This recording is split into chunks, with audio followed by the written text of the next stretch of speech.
Muy buenos días a todos. Vamos a iniciar con esta charla de los pagos provisionales.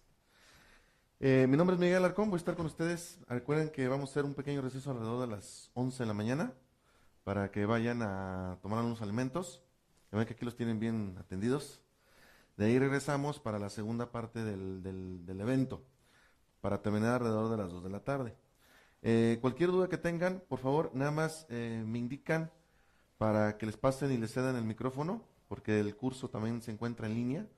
Entonces, nada más ceden el micrófono, repetimos por ahí, analizamos la pregunta para que también la gente de línea los pueda escuchar y con gusto los atendemos. ¿Les parece bien? Bien. Vamos a iniciar entonces con este esquema de los pagos provisionales. Y bueno, pues vamos a empezar a platicar sobre él. Como ustedes saben, el esquema de los pagos provisionales pues prácticamente es una obligación que debemos de cumplir nosotros como contribuyentes. Prácticamente el pago provisional pues es un anticipo que le estamos dando a la autoridad del ejercicio anual. Ojo, recuerden que alrededor del pago provisional pues se han dado algunas malas prácticas que conforme la autoridad pues si bien es cierto va eliminando poco a poco o le va poniendo ciertas restricciones y le va poniendo candados a todo el esquema de los pagos provisionales. Primero, como ustedes ya saben, pues prácticamente la autoridad nos ganamos una revisión de manera gratuita en caso de estar presentando declaraciones en ceros, ¿sí? Y tener el CFDI con niveles de facturación. En cuanto el CFDI se mueve y nosotros presentamos en ceros para el clásico, luego pongo la complementaria y pago, pues prácticamente es una mala práctica que durante muchos años se llevaba a cabo por muchos de nosotros y bueno, pues prácticamente en los últimos años con todo lo que es el tema de los FDIs se ha ido erradicando. ¿Cómo lo ha ido erradicando? Pues por la mala, prácticamente con revisiones y prácticamente con auditorías a corto plazo, es decir, no te voy a revisar todo el ejercicio, te voy a revisar obviamente ese mes o te voy a revisar 2 meses anteriores y es una forma un poquito de dar a entender a la autoridad que obviamente la autoridad está presente al momento de que presentamos en ceros. Esa es una mala práctica que se llevaba a cabo como tal. La otra es la manipulación que se llevaba a cabo con los ingresos, ya sea reportar menos ingresos o reportar mayores gastos y al final del ejercicio lo cuadramos y presentamos la declaración como debe de ser. Recuerden que prácticamente esta instancia, con todo lo que es el tema de la balanza electrónica, pues también nos cierra ese espacio, dado que obviamente tanto el pago provisional como la balanza electrónica y los flujos de efectivo pues deben de coincidir. Al momento de que yo hago una alteración tanto en ingresos o en gastos, pues prácticamente también nos vemos envueltos en un tema ya sea de revisión, notificación o requerimiento. Recuerden que al fin de cuentas una revisión implica una revisión por parte de la autoridad y ejercer el artículo 42, es decir, por medios electrónicos o que vaya un auditor. ¿Qué es lo que hace la autoridad? Nos manda un requerimiento, nos manda una notificación por sistema, obviamente para parar el proceso de hacer este tipo de modelos, de modificar tanto ingresos o gastos. ¿Se acuerdan aquellos años, de los años maravillosos en los que te decía el cliente, pues yo no tengo para pagar 20,000 pesos, págales 10 y luego ya al final nos ponemos de modo? Bueno, pues prácticamente eso también se ha ido eliminando. Recuerden que para el efecto del pago provisional, el siguiente ejercicio pues se vuelve bastante interesante, dado que van a empezar a llegar los pagos provisionales precargados, es decir, con nuestros CFDIs tanto emitidos como recibidos y el flujo recibido directamente en las cuentas en balance, pues prácticamente lo que va a hacer la autoridad es que nos va a hacer un estimado de lo que podría ser nuestro pago provisional. Los estimados del pago provisional precargado se estima que lleguen entre los días 8 y los días 14 de cada mes a partir de los siguientes ejercicios fiscales, que sería el 2018. Ojo, eso no significa que sea un pago provisional en el cual yo tenga que ir directamente a mi banca electrónica con una línea de captura y pagar. Simplemente es un aviso que nos da la autoridad fiscal de cómo andamos con respecto al pago provisional que realmente se le va a presentar a la autoridad en el mes. ¿Estamos de acuerdo? Bueno, eso lo vamos a empezar a ver el siguiente ejercicio. Recuerden que el siguiente ejercicio, pues con todo este tema de los CFDIs, estamos esperando obviamente el anteproyecto ya de la reforma fiscal 2018, que ya lo tenemos prácticamente encima. Por ahí ya estamos en septiembre, por ahí de octubre, mediados de octubre se empieza a mover el anteproyecto para que en noviembre se haga oficial varias situaciones fiscales. Entre esa y la más esperada, pues obviamente es el tema de la desaparición de la DIOT con el tema de la 3.3. Porque si no, imagínense, pues estaríamos enviando prácticamente la 3.3 y todavía una DIOT. Entonces, obviamente, eso tenemos que esperarlo a finales de este año. ¿Sí? Bien. Como ustedes saben, bueno, pues es una obligación de los contribuyentes, es un pago a cuenta del impuesto del ejercicio, es una forma de recaudación anticipada por parte de la autoridad y derivado del procedimiento se podrá generar una diferencia a cargo o a favor en el cálculo anual. A fin de cuentas, es una serie de candados fiscales los que tiene la autoridad y obviamente nuestra declaración anual debe de coincidir con los pagos provisionales, más la balanza, más el flujo y más los FDIs emitidos y recibidos. Por eso, obviamente, se queda ya corto el tema de la DIOT, ¿sí? Prácticamente la autoridad ya muchos de estos supuestos prácticamente ya los tiene prácticamente en la plataforma fiscal, ¿sí? Hasta el momento, ¿dudas? ¿Dudas? ¿Todo bien? Ok, muy bien. Los contribuyentes efectuarán pagos provisionales a más tardar el día 17 del mes inmediato posterior al que corresponda el pago. Recuerden que tenemos simetría fiscal entre lo que es el pago del SAT, el anticipo a renta, versus todo lo que son los pagos del Seguro Social. Recuerden que a fin de cuentas también debe de tener el tema de las liquidaciones del Seguro Social y de Infonavit, tienen simetría fiscal directamente con el timbrado 1.2 y el pago provisional debe de tener simetría con las versiones 3.3 o 3.2 de lo que son todo lo que son las facturas emitidas y recibidas. Entonces, el anexo 20, pues obviamente juega un paso primordial en todo lo que es el esquema de facturación de los tanto de pagos provisionales como de liquidaciones al Seguro Social y Infonavit. Los dos parten del mismo anexo, que es el 20, directamente con niveles de facturación. Por eso es importante, dicho sea de paso, que llevamos el día todo lo que es el tema de la facturación, tanto de nóminas como de facturas emitidas y recibidas. ¿Sí? Recuerden que tenemos ahí un pequeño estímulo fiscal, un dulce fiscal, que está relacionado directamente con el último día de plazo, con referencia a los RFCs de nuestros contribuyentes. Recuerden que si el último día cae en viernes, pues nos vamos hasta el día lunes. No hay que ser tan matados. De repente andamos ahí los días viernes a las 8 o 9 de la noche todavía mandando cosas. Tenemos todavía hasta el día lunes. Y es un tema, no es una apreciación, no es un mito, no es una leyenda, es algo que tenemos para tema de administración del tiempo, ¿sí? Obviamente, si tuviéramos un día, el día del último plazo, fuese inhábil, pues obviamente pasa para el siguiente día hábil, ¿sí?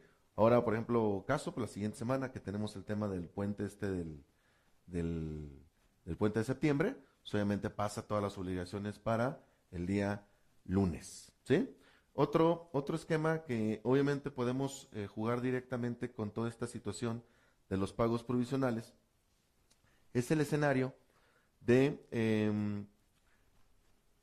el RFC, impuestos federales a más tardar, aquí lo tenemos, 1 y 2, numeración 1 y 2, tiene más un día, 3 y 4, 2 días, 5 y 6, 3 días, 7 y 8, 4 días más, y 9 y 0, 5 días más. Eso obviamente también hay que aprovecharlo, es un tema totalmente de ley, y bueno, pues claro que desde luego que sirve, y sirve para nuestra estrategia, por ejemplo, de flujos con nuestros clientes. Obviamente muchos clientes por tema cíclico, pues a veces los días del 10 al 14, pues a veces no tienen recursos y pues obviamente hay que administrar esto con el tema de tanto de que juegue flujos para quincena, flujo operativo y flujo directamente con el SAT.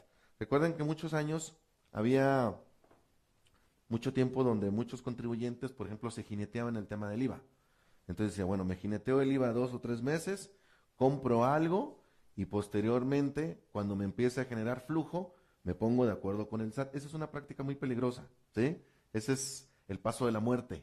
No hay que hacerla con los contribuyentes ni tampoco hay que enviarla por esos medios.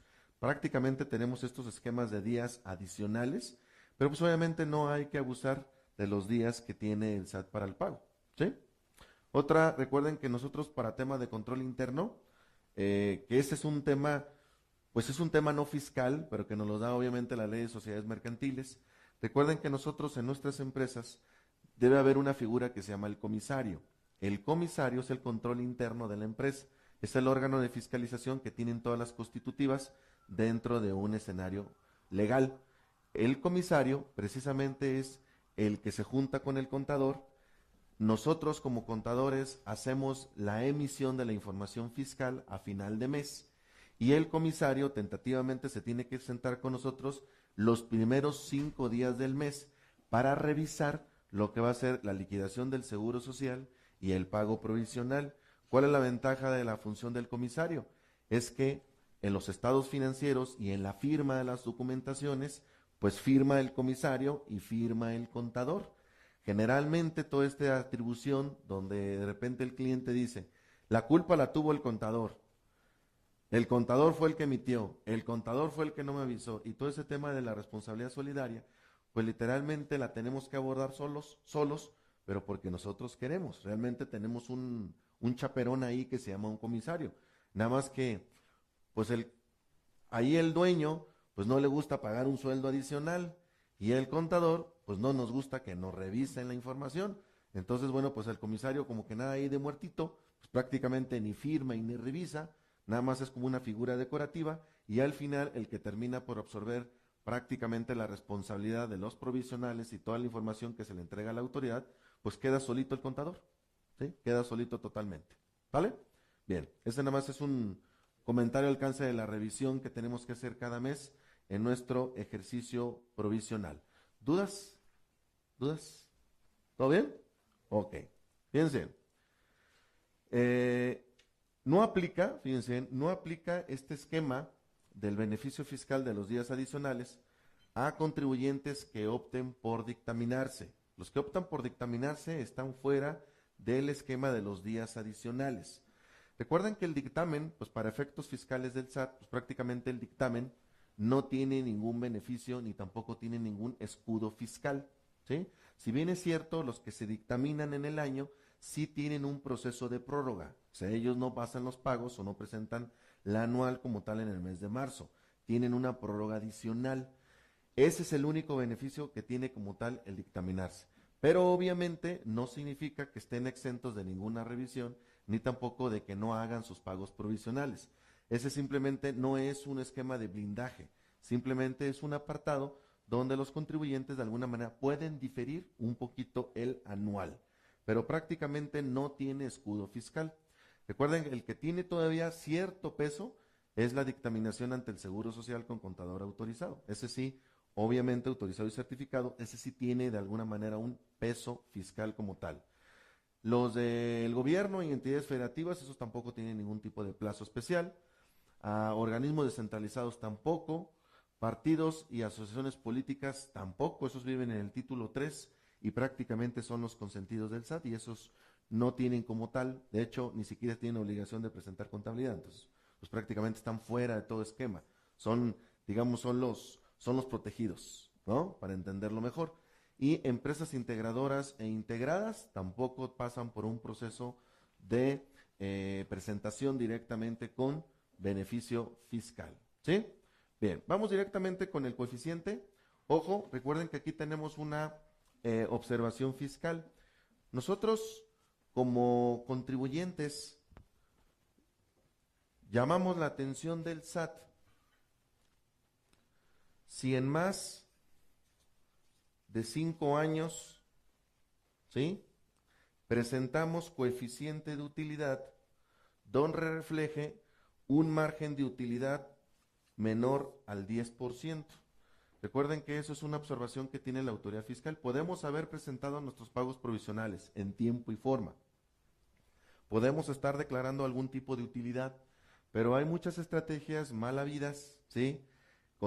Casi con carácter un poquito de evasión, donde lo que hacen ese tipo de estrategias es que el contribuyente viaje abajo del radar, es decir, paga sus pagos provisionales en tiempo y forma, presenta algún tipo de utilidad, pagan PTU, pero sus utilidades son menores al 10% en promedio.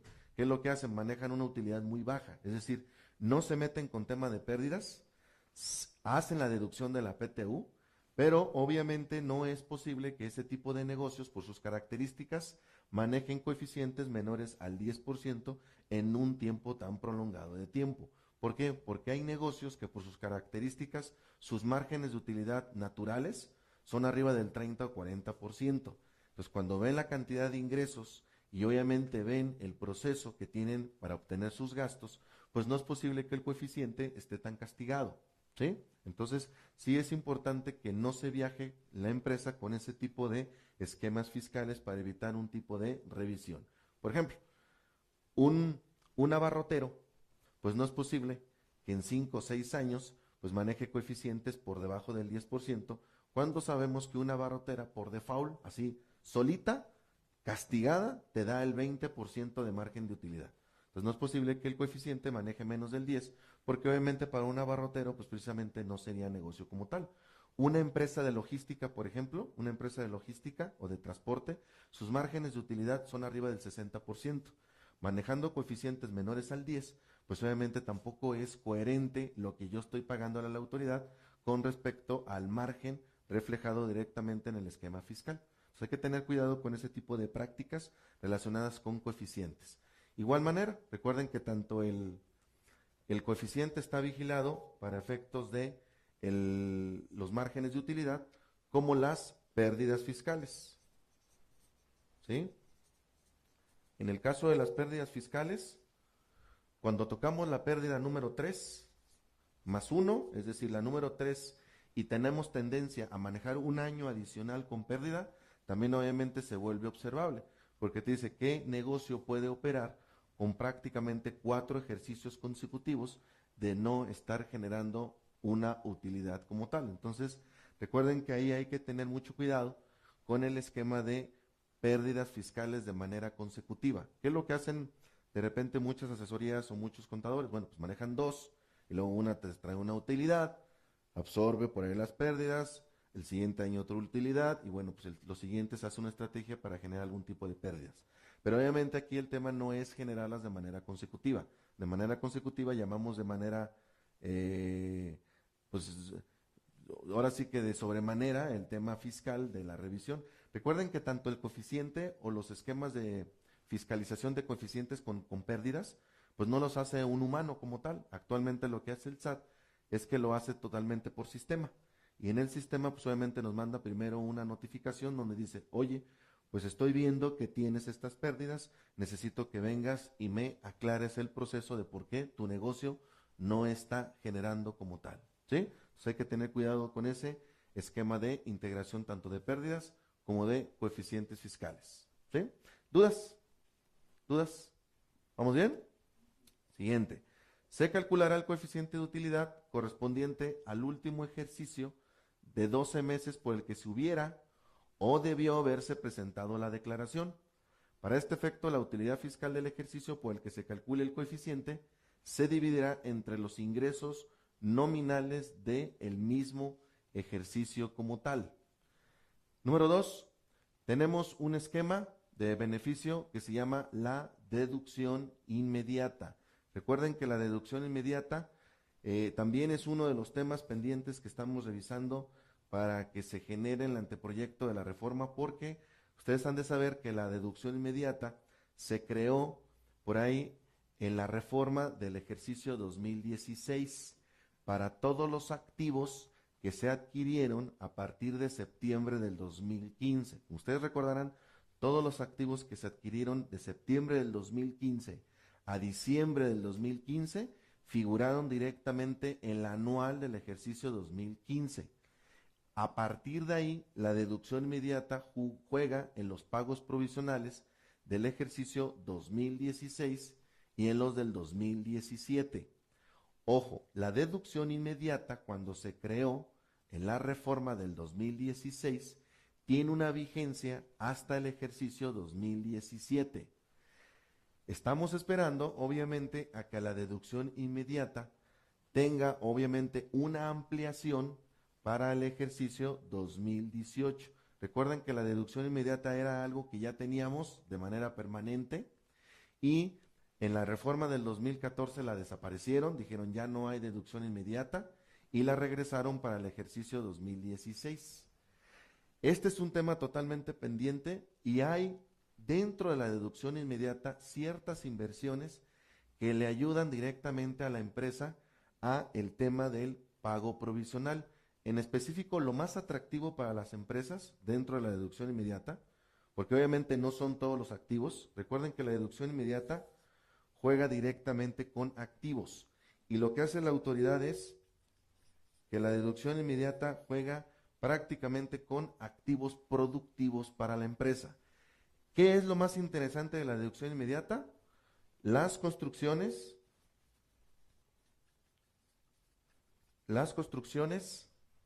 tenemos también el equipo de cómputo, ¿sí? Y tenemos también las maquinarias, ¿sí? Eso es lo más interesante que tiene la deducción inmediata directamente sobre los ejercicios 2016 y 2017. Prácticamente por temas y, y esperamos así sea, pues prácticamente cuando lo hicieron en el 2015, lo hicieron de manera temporal a 2 años, 16 y 17. Lo que estamos visualizando en aquel entonces es que como el siguiente año tenemos elecciones, pues se va a tratar de echar la mayor carne al asador y también obviamente de manera fiscal. Entonces prácticamente lo que vamos a visualizar es que pues la autoridad va a anunciar que en el ejercicio de 2018 vamos a seguir con el apoyo para el siguiente ejercicio. Porque obviamente, si se hubiera hecho a 3 años o a 4, pues eso no hubiera vendido políticamente el ejercicio fiscal. Sí, claro. Sin embargo, hoy, con el tema de la deducción inmediata, pues sería como integrar a la reforma del 2018 una serie de mejoras y estímulos fiscales y viajaría como un estímulo nuevo y no uno que ya venía de manera temporal. Sí, claro. Si no, imagínense, pues va a decir va a decir el contribuyente, pues ese ya lo teníamos desde hace 3 años. Sin embargo, viste mejor el hecho de que la autoridad te diga, pues ¿qué crees? Hicimos un estudio arduo y en el beneficio de las empresas mexicanas, etcétera, etcétera, pues obviamente se va a renovar la deducción inmediata. Recuerden que la deducción inmediata no juegan mobiliarios y equipos de oficina y tampoco juegan lo que son los autos, obviamente. Juegan prácticamente activos productivos. Este beneficio que va directamente a los pagos provisionales y que va directamente a temas del coeficiente, recuerden que es única y exclusivamente para empresas que tienen ingresos hasta de 100 millones de pesos. Esas son las empresas que califican directamente para el beneficio fiscal de la deducción inmediata. Empresas hasta 100 millones de pesos. Les comento que ahí obviamente hay cada activo, de acuerdo al decreto que nos da deducción inmediata, cada activo tiene su porciento determinado. ¿Sí? Claro, cada activo tiene un porcentaje totalmente identificado. Aquí lo que hay que cuidar es obviamente que sean activos totalmente productivos y que literalmente se encuentren en el listado que nos da en la deducción inmediata. ¿Qué es lo que revisa el SAT? Pues que no se contaminen activos que no sean productivos y que prácticamente no fungen como un esquema de productividad directamente en una empresa. ¿Se fijan? Bueno, pues ahí muchas empresas sí agarran como tal el equipo de cómputo, sí agarran como tal el tema de las maquinarias y sí agarran como tal la construcción. ¿Qué es lo que hacen? Si compramos un equipo de cómputo en el mes de, por ejemplo ahora en el mes de septiembre, pues juega directamente en octubre, en noviembre y en diciembre para el pago provisional, ¿sí? Tomamos el monto original de la inversión, lo multiplicamos por el porciento autorizado por el SAT y eso nos va a dar la deducción. Eso lo dividimos directamente entre los meses restantes del ejercicio fiscal, ¿sí? Entonces es un muy buen aliciente fiscal que va directamente con el pago provisional de manera directa, ¿sí? ¿Dudas hasta aquí? ¿Con la deducción inmediata? ¿Dudas? ¿Todo bien? Ok, muy bien.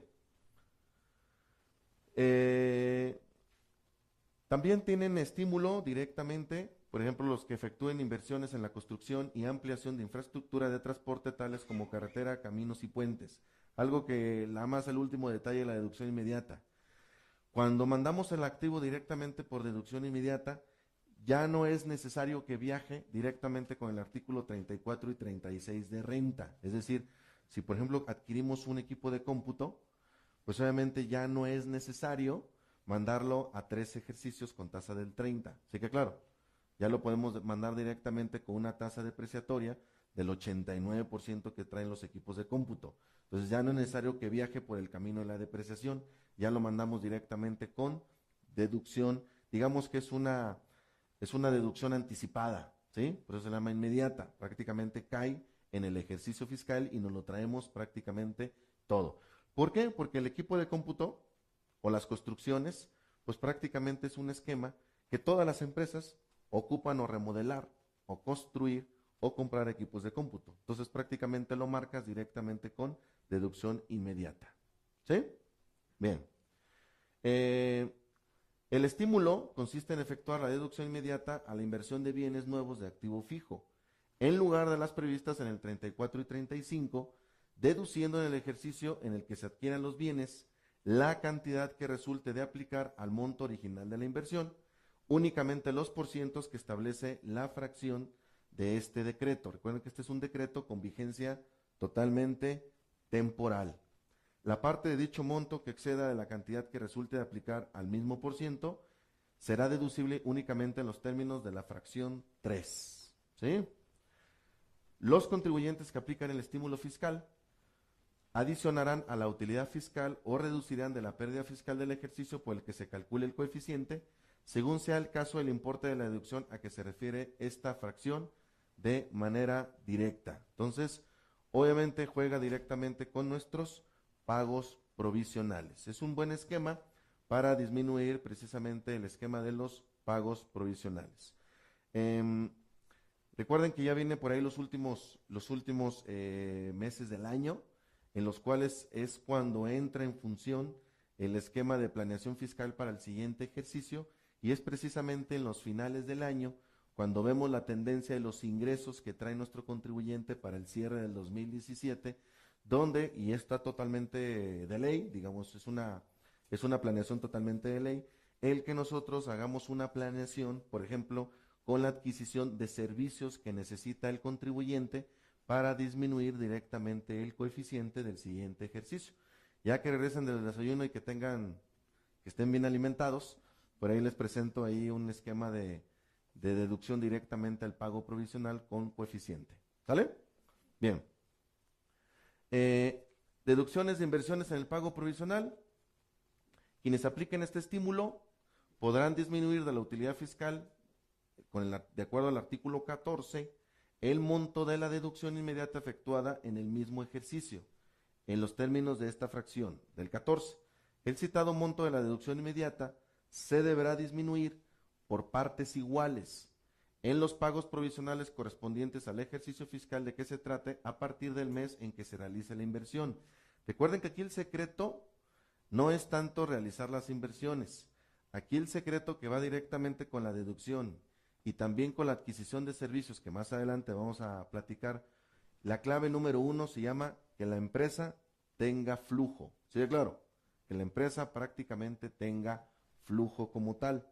Recuerden que el que yo tenga flujo, pues obviamente me asegura la adquisición de ciertos activos para precisamente aplicar la disminución directamente del coeficiente. ¿Sí? Ojo, nosotros como contribuyentes recuerden que tenemos el beneficio fiscal de que en caso de que tengamos un coeficiente demasiado alto, podemos pedir directamente a la autoridad una disminución del coeficiente. Ojo, ¿cuál es el tema aquí?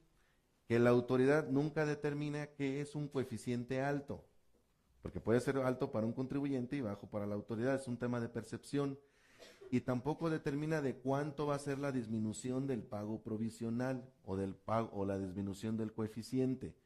Ojo, hay muchos contribuyentes que cuando traen un coeficiente alto, fíjense bien, ahora viene la otra cara de la moneda.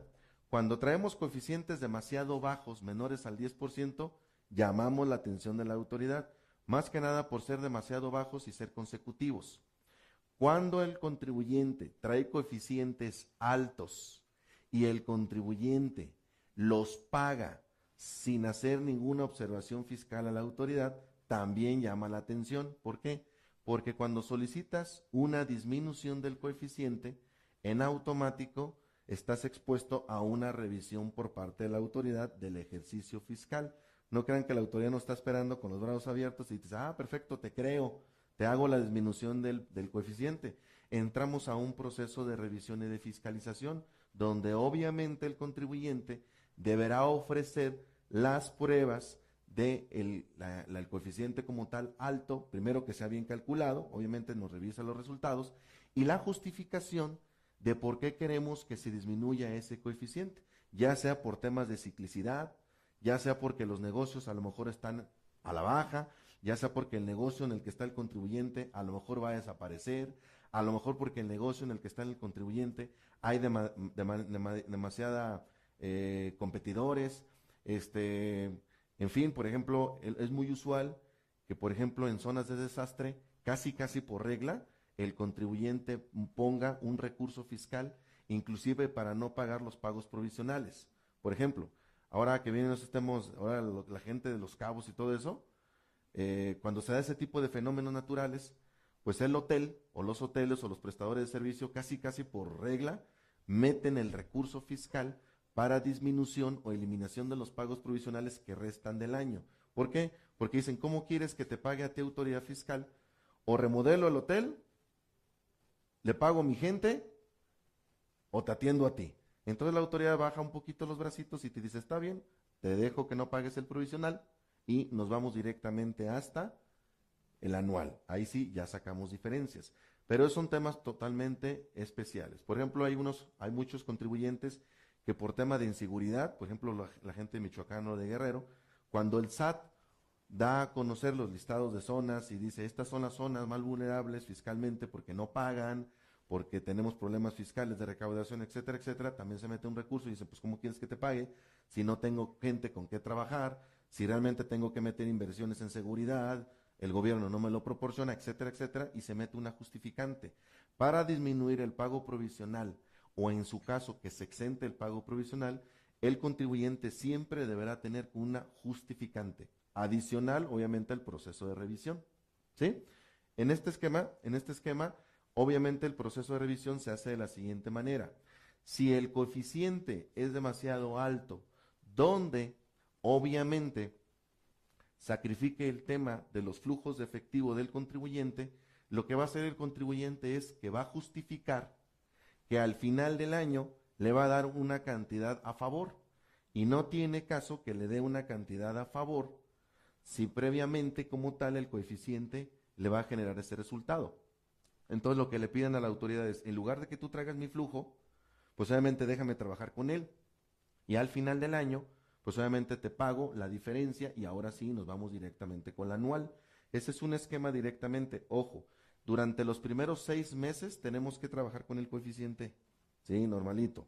Y a partir del mes de julio ya se puede pedir el recurso para la disminución del pago provisional. Es decir, la disminución del pago provisional entra directamente a partir del mes de julio de cada año.